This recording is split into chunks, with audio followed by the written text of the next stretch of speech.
Hey guys, welcome. Ian, I just wanted to ask you a quick question. A lot of I'm reading AR, VR. What is AR and what's VR according to you, Ian? So VR is where we use a computer to generate a virtual reality. VR is virtual reality. And so the whole world is generated by the computer, and you view that through whatever device, your computer screen or your headset or your phone, and it's the whole world generated by the computer. AR is augmented reality, which is more complicated, where we put computer generated objects and surfaces into the real world. And so you use the camera on your headset or your phone to look at the real world, and the computer puts objects in sensible places in there and ties it to the real world. Right, okay, thanks for that. So simple terms, maybe practicality. Hamza, have you used AR much? I believe you have.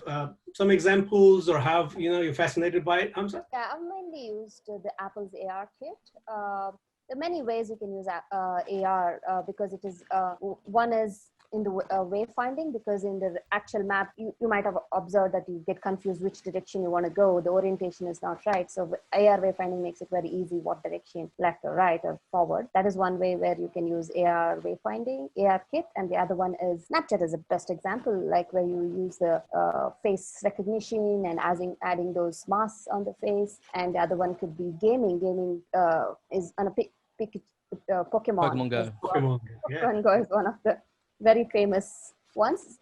Likes of that, many places where AR can be used. AR kit is very easy to use. It uses camera and your motion data to recognize. So now with the LiDAR, it's even more fascinating. Oh, fantastic. Okay. So in simple terms, seems like augmented reality. I think as the name sounds, it is augmented. So you're actually augmenting the reality part of it in an app or in the mobile phone, and virtual reality is something you create. I'm seeing a lot of VR applications as such these days, where people are actually, especially with COVID times, people are not able to go out and about. So I guess people are actually putting on headsets and experiencing maybe a new car to, walk through buildings or whatever. Hey, Josh, you had an exciting project recently we did, isn't it? The Mobiddiction virtual application. Just give us a quick blurb about that. Yeah, so when you're looking at something like virtual reality in practical terms, the virtual products, you could put yourself in a situation. So in this particular instance, we did a tour of Sydney.